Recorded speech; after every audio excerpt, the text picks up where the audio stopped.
to host this. Sorry about that. Thank you so much, SASW, for collaborating with the Association of Black Social Workers to host this event. We are so grateful for your support. And today we are focusing on the topic of allies, accomplices, and co-conspirators. It's a subject and a topic that is so important to me as a Black person. And the more I do the work that I do and trying to advocate for inclusion, I realized that what we're trying to achieve as the Black community or as Black social workers cannot be achieved in isolation and alone. We need our allies, and we are grateful for the people that support us and continue to stand with us.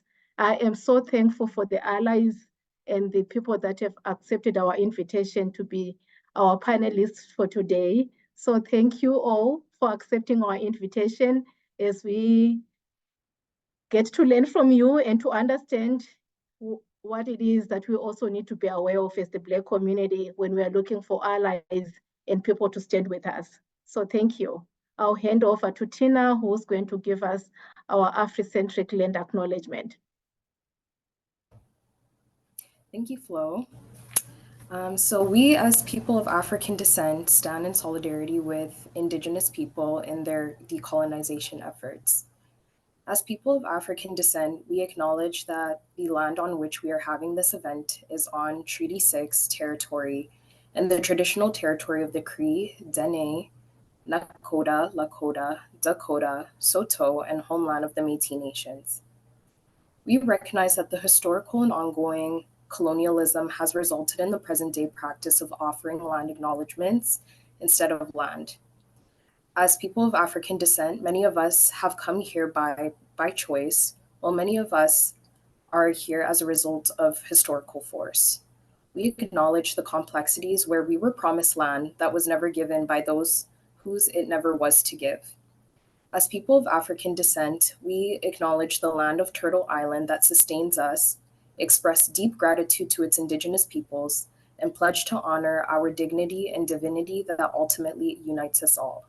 Thank you all for your presence. Thank you so much, Tina. That was really well written. So I will just maybe begin by letting our panelists introduce themselves. Your bios were shared as a part of our advertising for this event, but I'll just give you the opportunity to just introduce yourselves to the group so they can put a face to the name and all of those things. So Terry, can we start with you? Sure. Hello, everyone. It's exciting to be here having this important conversation. My name is Terry Peterson, and I've been a social worker for the last 20 years, working most of that time in Saskatoon in the area of mental health or counseling and community work. Yeah. Perfect. Thank you. Uzma.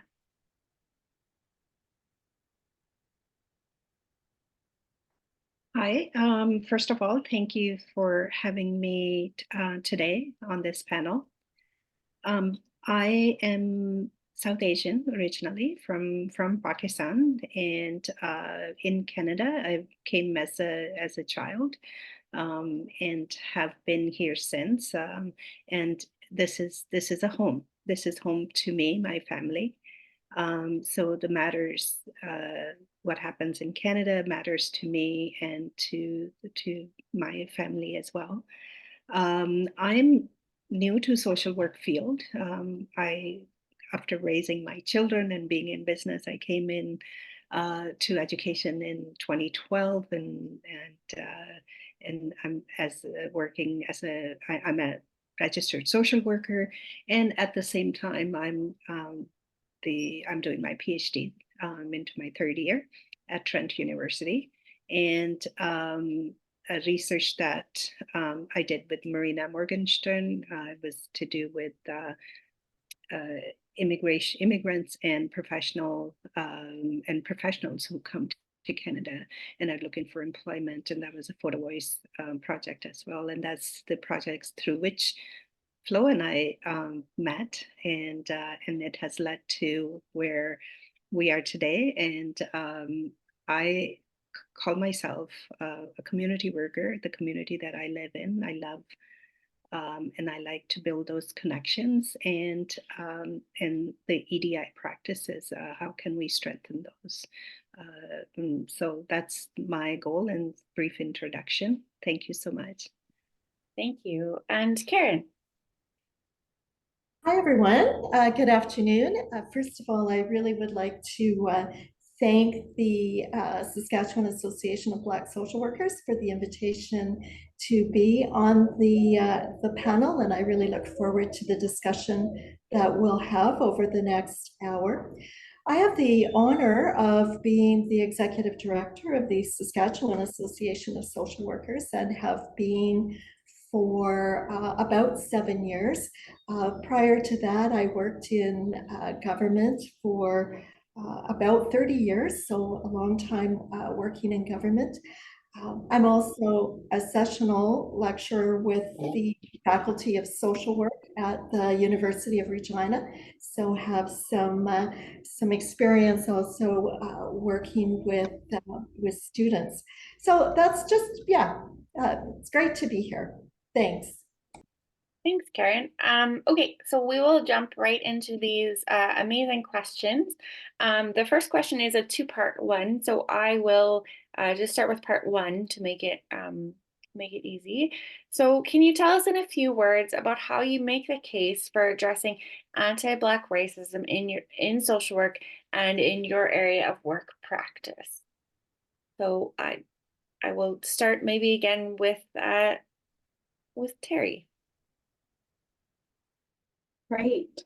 I guess maybe I was a bit quick with my introduction because I also lecture and work as a social work educator and am a program lead and social work leader as well and clinical supervisor. And so my work is on a variety of levels in regards to working in social work. So this is a big question. I can't believe I had to go first. I wrote a couple of notes, but I guess my work is usually more of that grassroots or direct practice level, even if I'm working as an educator or working in my community, which I feel a big part of my community is, of course, Saskatchewan, Saskatoon, the campus we work on, Flo, but also our collective community at the Student Wellness Center. And my community extends to social work, the social work community, that being students or other social workers. And so I have worked in this area or have made this case, the case for addressing anti-Black racism more in those fields and places in community, which to me means critical consciousness and collaboration, working towards liberation, using change orientated theories, and really not ever seeing the person as a problem, but the problem as a problem. So working to externalize the internalized racism and oppression and violence people experience, as well as always grappling with the internalized dominance that is reproduced and unearned, but assigned to me as a white social worker. And in some of my positions of power that I hold. And so, you know, I've just thinking about this and thinking about, well, what does anti-Black racism in counseling mean in the university community with social workers, in social work education, in our programming, in our workplaces? And I think it does mean inclusion. It means working on my own white fragility, working on my own humility, and not knowing, and what I would say is clunking around and growing my bravery, but also really supporting the people I come into connection with to grow their bravery and to really externalize the issues that often bring them into counseling or push them to the side in our communities. I was thinking about this and just thinking about power with and experiencing power with folks as they externalize and what a gift that is to me, day in and day out. That's all I'll say right now. Maybe we'll circle back, but those are some thoughts that I had as I was thinking about these great questions. Perfect, thank you. Yes, if there's something that you want to circle back to, just raise your hand or just jump in. We want this to be just a conversation as much as a panel. So Karen, the same question to you, if you want to go ahead. Sure, thank you. I always say that I have a bit of a unique role in terms of being the executive director of the Association of Social Workers in Saskatchewan. So I don't practice now any longer direct social work. And SASW, has some responsibilities or mandates, I guess, in terms of licensing social workers, supporting social workers, and ensuring the public interest by supporting social workers to provide services in a competent and ethical way. So that brings me always to our code of ethics. And I think that's what's compelling for me is that we have a new code of ethics that we've adopted in January, and it clearly affirms our values as a profession, respect for all people, and respect for people facing oppression, exclusion, racism, and discrimination. And then also compels us to act by upholding the principle of social justice. And so the code of ethics kind of is that grounding point for me in terms of, what compels us to act and what what do we focus on and where do we place our work, because it really defines our values and the actions and behaviors that are associated with those values. And so for me, that's what clearly makes the case. The second thing, I guess, is also with respect to SASW. We have a new strategic plan. And in our strategic plan, there are 4 goals or 4 pillars. One being diversity and inclusion. So that becomes priority for us in all of our work. We know that that social work is a diverse profession in terms of the fields of practice and areas of practice that we work in, and social workers as a group are a diverse group. And so it is really thinking about, how do we at SASW put the goal of diversity and inclusion into our practice and our work. Great, thank you. And Uzma. I just want to go back to some things that Terry had said, and I think I share those thoughts. And I think when you are working at the front lines, those are the kind of things that you want to look at, you want to address. I call myself more of a community worker, so in at the grassroots level. And I do teach social work courses as well at Trent, and that's a new role to me. So when in answering this question, I look at myself from both perspectives. One is in academia, what my role is, and also at the community level, where I work with a number of associations, organizations within my community to see how I can make a difference with EDI practices. And being a woman and woman of color, and having experienced many incidences myself, that has led me to become a social worker at the first place. My focus usually is looking at what's happening at the ground level and what does it look like. And I think at the ground level, identifying those moments that could be turning points in accepting what's happening, what continues to happen, or turning around and saying, oh, this is where we need to change something. And identifying those points are very important to me. And I think when I worked with my students, those are the kind of incidences that I would like my students to identify as well in the community.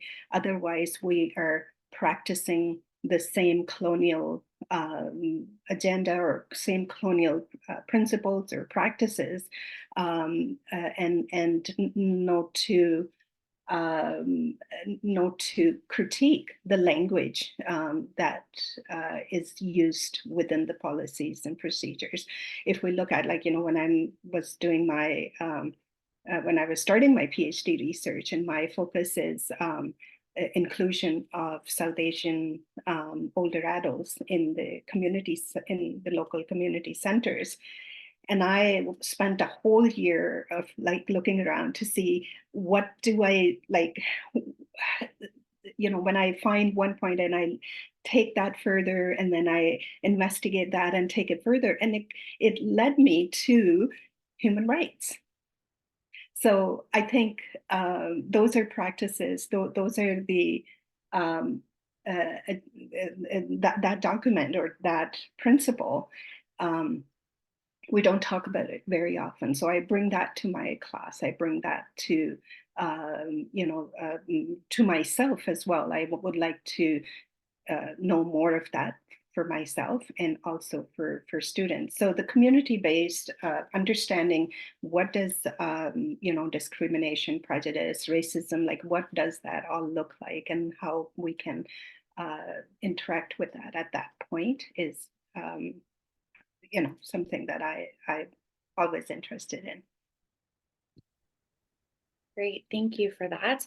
All right, the second part of question number 1 is, what do you think are the most effective ways to make this case, or what strategies do you see as key for developing safe spaces for Black social workers, students, researchers, and educators to flourish?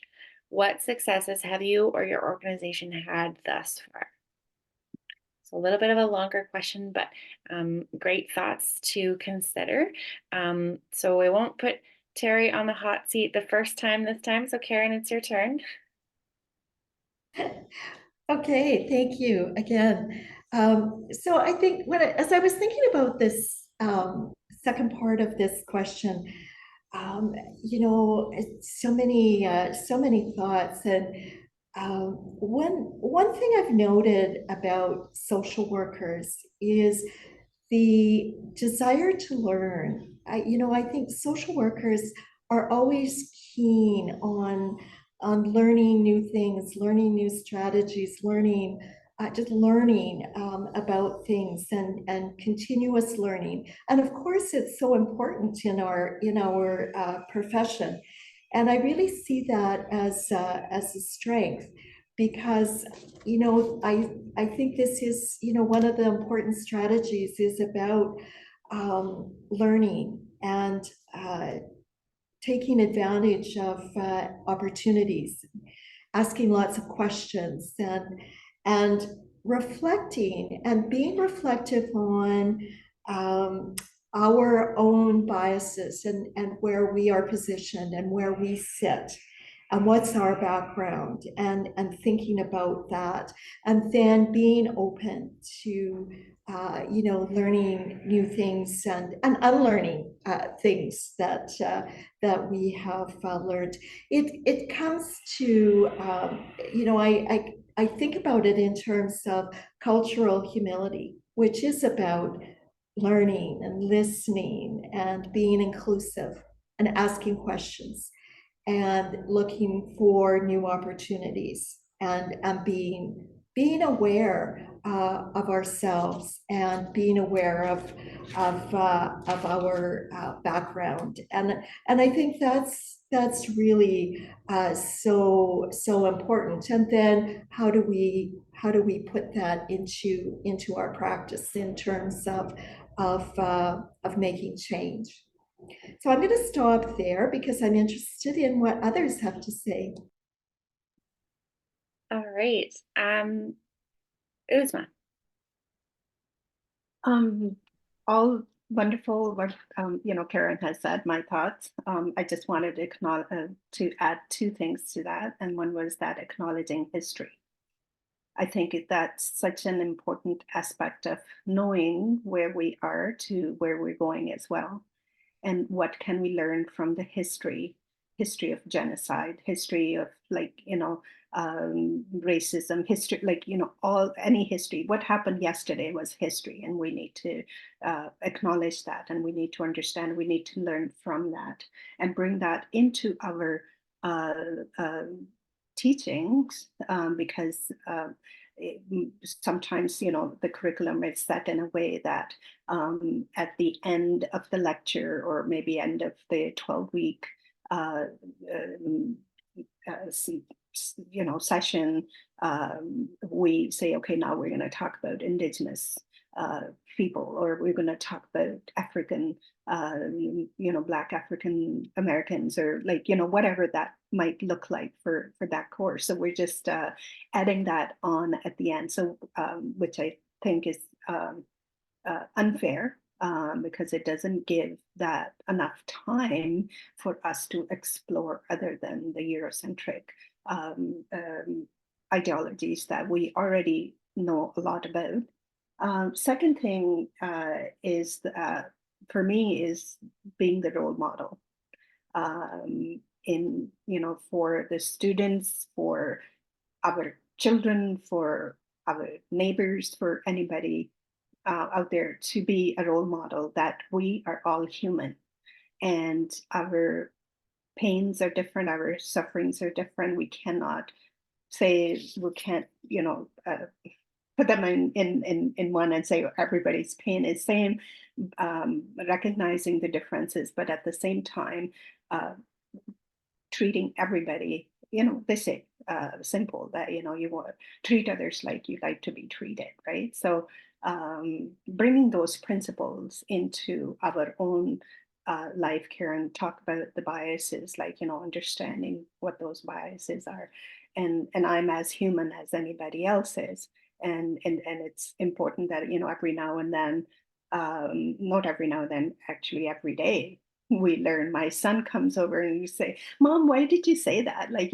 And then, when you have, when you create that kind of environment at home where your kids are questioning you as well, I think it's a beautiful environment for not only yourself, but the kids as well. So I'll stop there. Thank you. Terry. Yeah, I think just some really great points.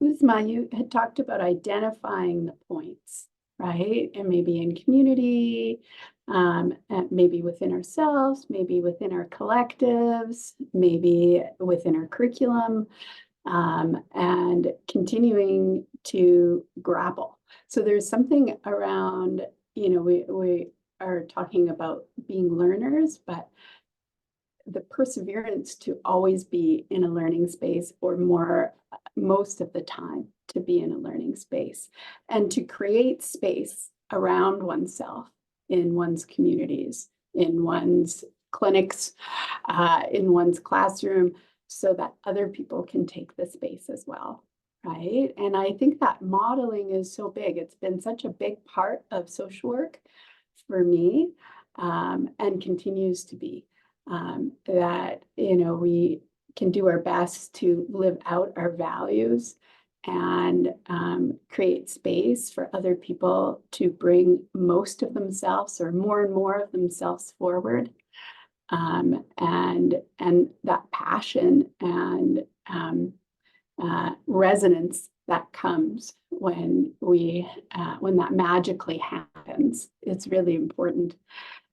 So some of these are simple ideas, but they're actually very complex ideas. Keeping one's mind opening, stretching and grappling, you know, sharing power, identifying the points, modeling, not only being the model or, you know, but also learning from those around. And that humanness, I think, is very important, because there's lots of reproductions around, you know, right, wrong, good, bad, and we're all pretty messy. And if we are learning and putting ourselves together and sorting ourselves out in different ways constantly, it's not always going to be, you know, it's not always going to be perfect or lined up, and that's okay, right? That's actually a wonderful thing.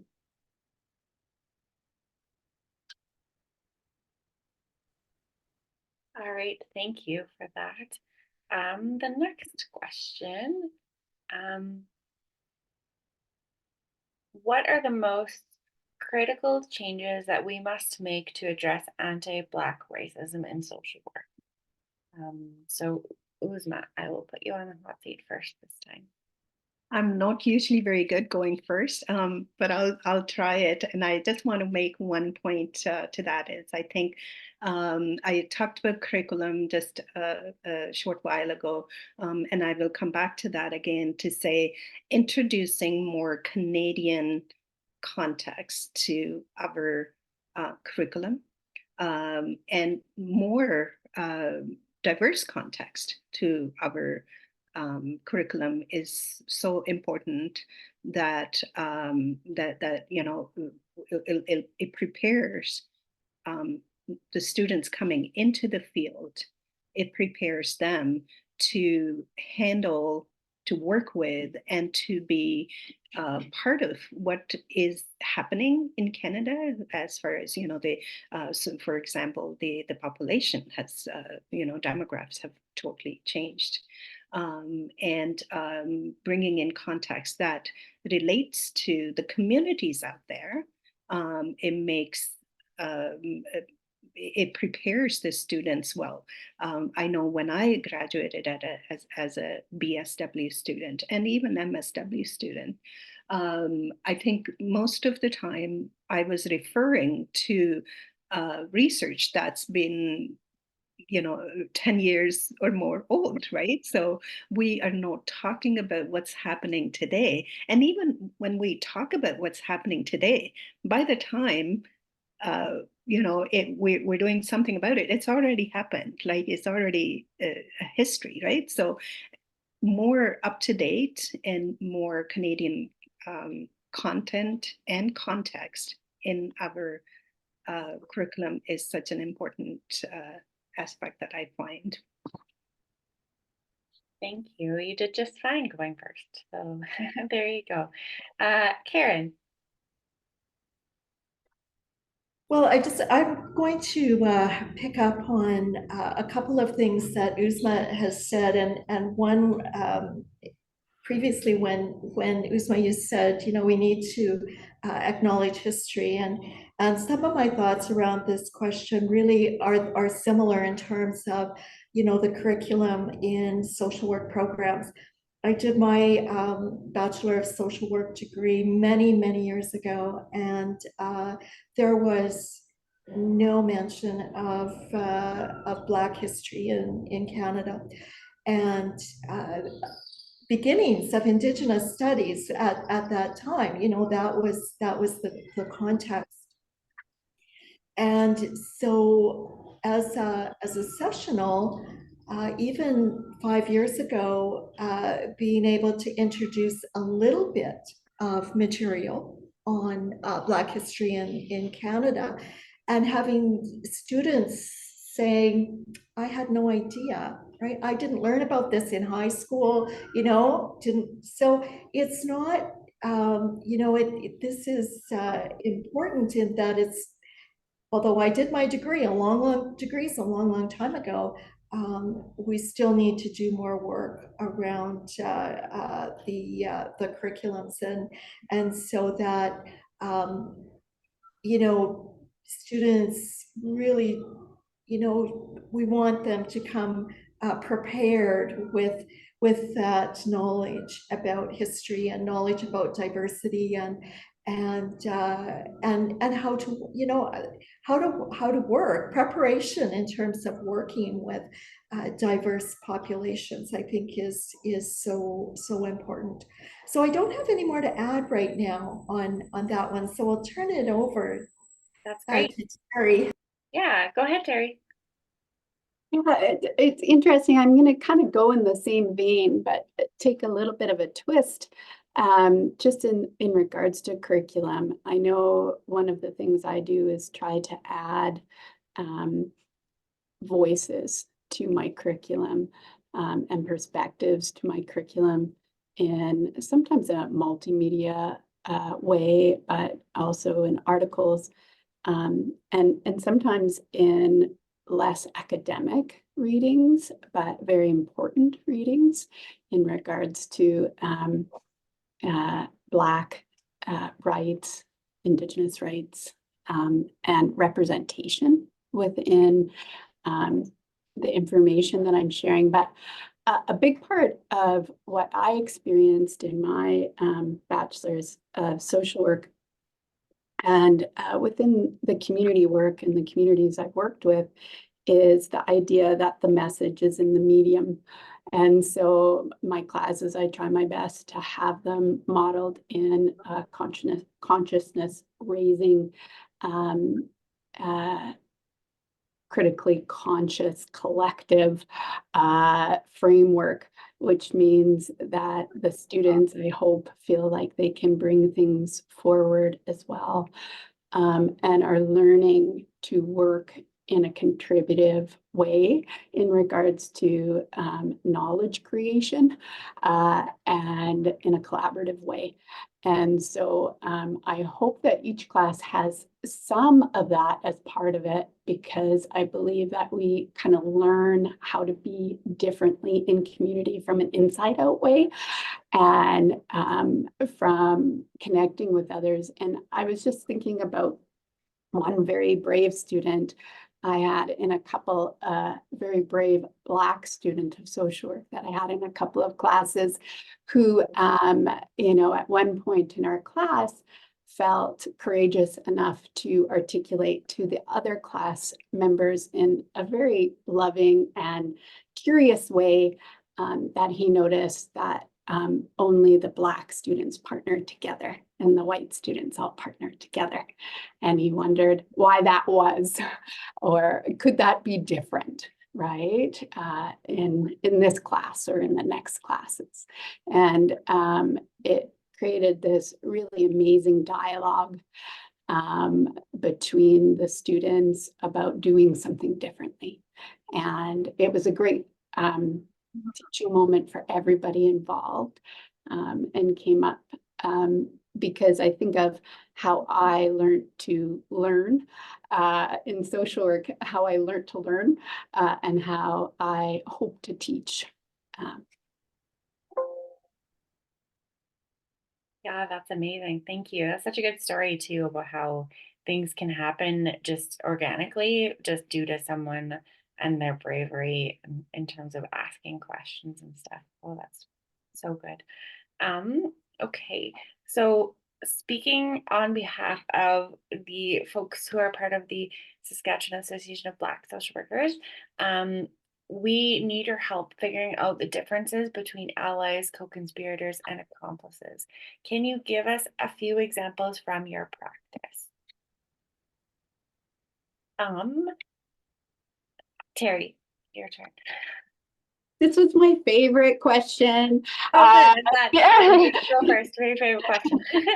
But I don't know if now that I've kind of got everyone excited, I hope I don't let you down, but I was really thinking about those words. And first of all, I'm incredibly honored to have anybody use those words about my practice. And in the work that I do, because it's not so structural or systematic, that work is usually more intimate and between, you know, maybe myself and a client service user, myself and another clinician. And so it's very honoring, and I thank you for, you know, associating my name with any of those three most wonderful words. I looked at all three of them, and I really was attracted to the etymology around the co-conspirator. And when you break the word down, I was attracted to it right away. I did have a colleague that say, like, you might have to learn to put your mouth around that, because I don't know if I've ever said co-conspirator. And the etymology, I think, was so fascinating because it's like together. And the last part of the word means breath. Together, breath. And or spirit or life. And it just made me think about, and last night I was thinking about all that I've learned from Black writers and musicians and teachers and advocates and people, students, colleagues, and just about when I've entered maybe what I think of it as a co-conspirator space with somebody, and how there is something just so enlivening for both parties, and so important in regards to our community going forward and all of us going forward to share in that breath. And so I'm happy to share in the shared breath and life of the Black social work community in any way or fashion, and to be lifted up and inspired and reminded about our humanity and work. It always feels like I'm having a good reminder of this good work we do. Okay. Thank you. Karen. Well, I thought this was such a great question, and really, you know, I really had to think about it and thought about it in, you know, in a maybe a little bit of a different way than Terry has. So that's great. You know, I thought about it in terms of, you know, what's our role, and where can we fit, and does that change and of course it changes in you know, different roles and circumstances. And I looked at what the words, what they meant to me. And so when I thought about being an ally, thought about an ally as someone who is open to learning, open to changing practice, and doing things, you know, more on an individual level, and also in collaboration, of course. The co-conspirator role, certainly, that's as Terry, that's the one that is intriguing. And for me, when I was thinking about what it meant, it, to me, in my kind of definition or way of thinking, it was really one who is able to take risks and make structural change, to be really able to, you know, it's a risk-taking role where one has the power or the privilege and the ability to make structural change. And then accomplice, I kind of see in the middle, or in, you know, kind of in between those two roles, as assisting others in creating inclusion, creating safety. And sometimes that might happen at a, you know, as as being a bit of a risk as well. So I looked at them as on a continuum and thought about them in terms of, what is our current role, and where do we fit? And that may change, to change upon depending on circumstances and situations. Thank you. Uzma. To answer that question, I think I had similar journey as Karen. I looked at, I say, what are the defining terms for these terms, and I came across that what I came across, I kind of looked at my personal journey through these three terms, and I kind of recognized that I was an accomplices since I was probably in grade 1, when I encountered for the first time that somebody who was experiencing financial challenges, and she was in our class, and I ended up saying something that stuck to my mind for the rest of my life, and say, well, life is not same for everybody, and life challenges are experienced differently. And that was the time when I started to recognize that, okay, well, let's look beyond that, and let's look and see what's happening in the world. And and I didn't hear the word ally, because English is my second language, until I was in BSW.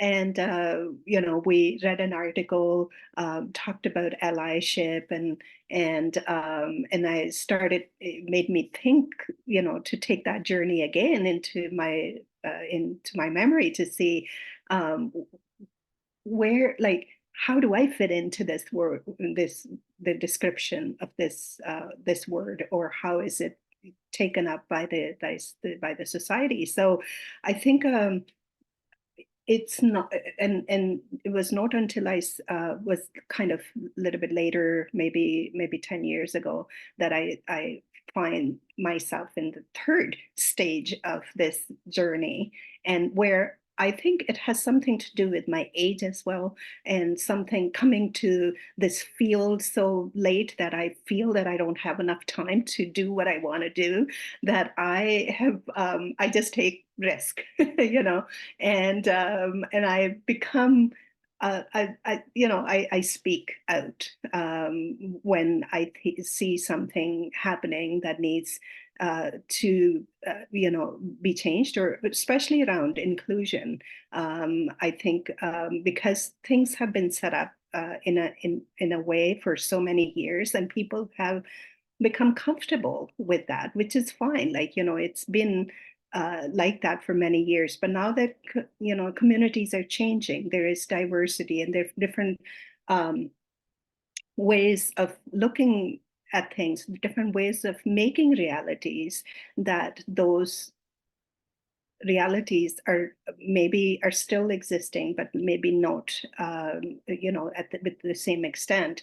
And I think the other thing that I grapple with also is that, when do we ask the individuals to be brave, and when do we ask individuals to be taking it upon themselves to say, well, this is what's needed, or saying, if somebody is poor, say, well, this is the person's fault, so when do we stop doing that, pathologizing the individuals, but also looking at what are the systems, what are the systems, and systems are very powerful.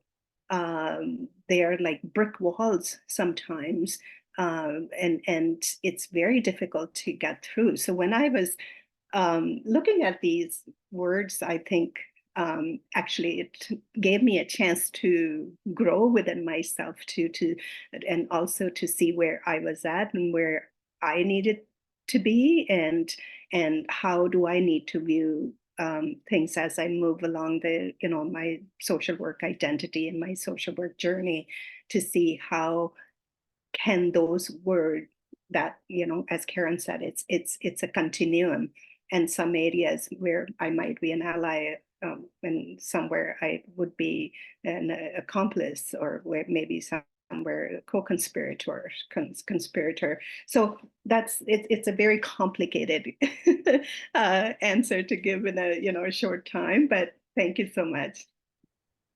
Yeah, Terry. I think I kind of already went, but I was going to say, maybe we could move into the next question. We'll move into the next question. Wonderful. Yeah, and you can start. So we have 2 more questions left, just so we can be aware of time. So what are common misconceptions people have about anti-Black racism and roles of allies, co-conspirators, and accomplices? And how can we combat these misconceptions and communicate more effectively? Well, that is a big question, and I'll maybe just add a couple of thoughts that grew in my mind as I listened to Karen and Uzma. I was thinking about the word ally, because I also looked that one up, and it talks about being bound, right? And I often wonder what would happen to the structures if people in oppressed communities could come together still holding their own identity and personhood, but to push forward and to, I guess, fight the good fight, because ally also feels like a war metaphor to me, to challenge and to start moving some of the structure. So because we're all bound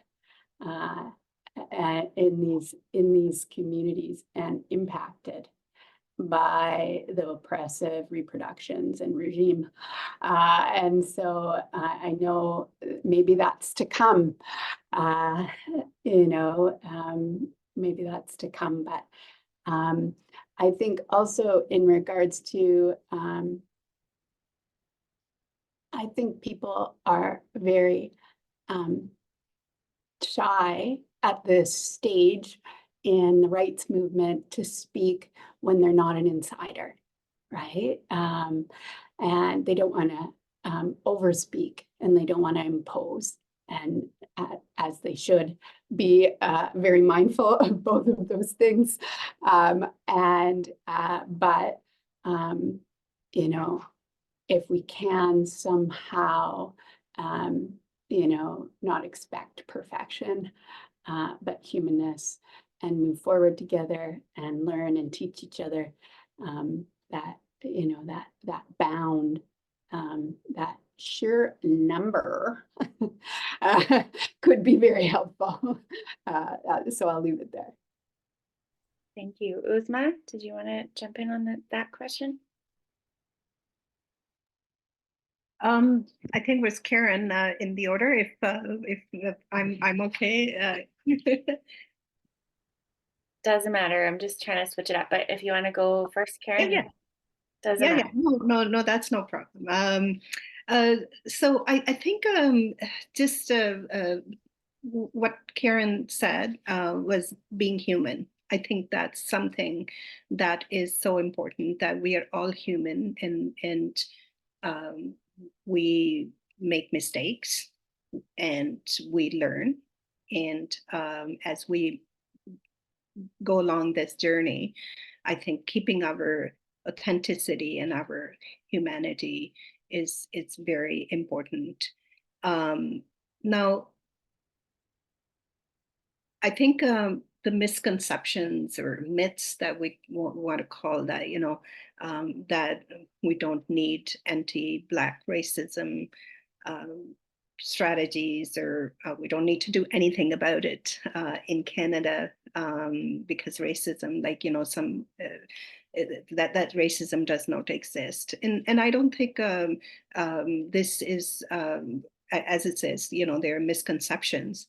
And what we need to do is, you know, as what I find is to be able to speak up and participate and be part of those initiatives or part of efforts that are happening in your community or community abroad. Like Flo and I, we just participated in the new research together, and I think you know, it's I bring in, we both brought in our perspectives, and I think there's a lot of work that needs to get done that's interconnected, you know, within different communities, because I think my mother used to say, and I think this is an old saying, it's not something that she did, she invented, that, you know, 1 is 1, 2 is 11, 3 is 111, right? So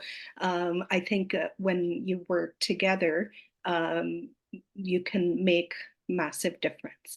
And I think segregation within our own, you know, silos have been, you know, it's more harmful than useful, because working together always make, you know, strengthen the flock of birds, like, you know, they fly together. And as human beings, we all need to fly together. Great, thank you. Karen, we'll go to you. Okay, thank you. I think a couple of things. Certainly, yes, misconception that racism doesn't exist, and so we need to work hard on dispelling that misconception. I think Terry talked about being afraid to speak, and I think sometimes also we're afraid to make a mistake. We don't want to make a mistake, so we will choose not to do anything or not to say anything. And so it's that fear of making a mistake or doing something or saying something that maybe we shouldn't, or are afraid it's going to be problematic. So there's that fear. The other thing that I often hear from students and also from newer social workers is, what exactly or how do I advocate for change when I'm in a perhaps an environment that isn't open to change and isn't open to being confronted with maybe the realities of what the policies are. And they say, you tell us we need to advocate, and it's in our code of ethics, but exactly how do we do that? How exactly do we do that? And sometimes that's a difficult question to answer, and although we are expected in our code of ethics to be advocates, we sometimes can only do what we are able to do within the confines of where we work and what the environment is in which we're in. So how can we find other ways to be allies, or maybe a co-conspirator, but that sometimes can be a challenge for all of us.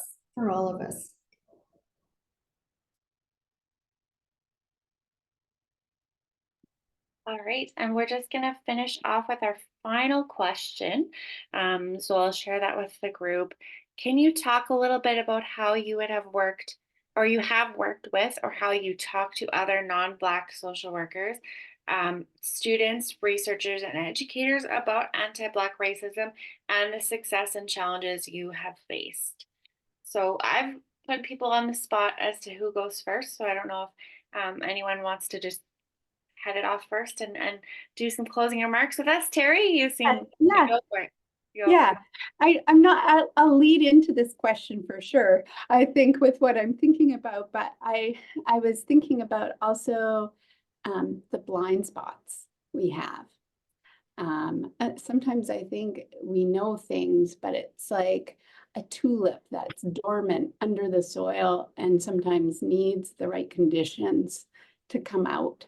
And I just want to thank Flo and the Black Association of Social Workers and the Black social workers or advocates in the room for, you know, helping to pull the veil in their work, their labor. I know it's a lot of labor, and I appreciate it. Thank you so much, Terry. Karen, do you want to answer the question and maybe close us off with some ending thoughts from yourself?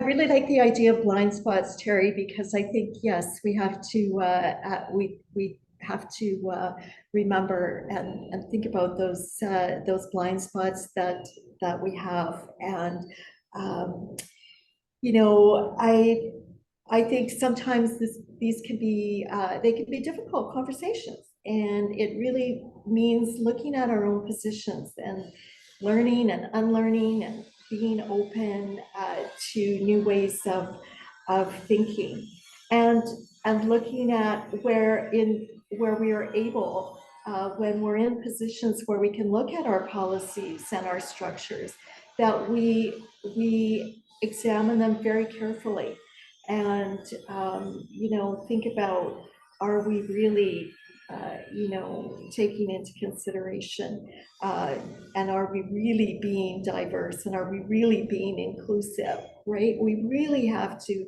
examine these very carefully. You know, when we were approached by the Saskatchewan Association of Black Social Workers to open a dialogue on how we might work together, you know, it was such an opportunity. And so again, that's another, you know, another kind of closing thought, that we have to take advantage of every opportunity that we're presented with and look for new opportunities in order to work together. So certainly I appreciate, Flo, the opportunity that we've had to begin a collaboration and learning for SASW. So thank you. Great. Thank you so much, Karen. Uzma, do you want to close us off with your final answers? I think after what Karen has said and what Terry has said, I don't think there's anything that I knew I would like to add, because I think that speaks volume, and that talks about all the, you know, the connections that we need to create, need to look at our blind spots and opportunities and at the at all levels, and when we look at the micro, you know, micro or macro, meso level, like all the levels, we need to be mindful of who we are as people, as individuals, and then also looking at that, you know, acknowledging the knowledge that is created by all the other communities, like, you know, and I think we devalue all that knowledge when we don't include it in our curriculum, when we don't include it in our conversations. That means that, you know, all the Black students or all people of color sitting in the room don't exist. And that invisibility needs to be acknowledged, who those individuals are and the communities, you know, as well. So I think that work, it's happening more and more. And the example is that, I'm sitting in Ontario and working, in Regina on this the Photo Voice project that we just worked on, is an example of that. And there's so many of those examples. And I love when sometimes I regret that I should have done my social work, years ago, and I would have done so much. But I also feel happy that I'm doing it right now, because I think this is the time when we're looking at, we're acknowledging, we are identifying, we're exploring all these different avenues of how do we work together. And this is marvelous time, and I'm enjoying it. Thank you so much. Thank you so much, Uzma, and thank you to all of our panelists. We are just after 1 o'clock, so we always like to have some space for questions, but I also want to be cognizant of folks' time, and we did only say an hour, so you probably all have busy days to get back to. Yeah, but if there are any questions, I've posted my email address in the chat for another participant for some questions. So if there's anything that you can want to send my way, I'll make sure that Flo and the team get to it. Terry, do you just want to say something so you become the speaker for 1 second, and then we can see what you're showing up close? I just wanted to show this lovely piece of art that says reject the notion that there is enough room for all of us to grow, just as a quick closing. That's perfect. Thank you all. Yeah, I just wanted you to speak so that it came on the screen so clearly and we could read it. Thank you so much. Thank you to Flo for this opportunity to moderate the chat for you guys. Yeah, I think we'll probably end it there. I'm not seeing a lot of questions come in the chat. So, but yeah, please feel free to reach out if there's anything that we can do to support your learning and growth with SASW. We are here to support you as well. So thanks so much for your time, everyone, and have a great Thursday.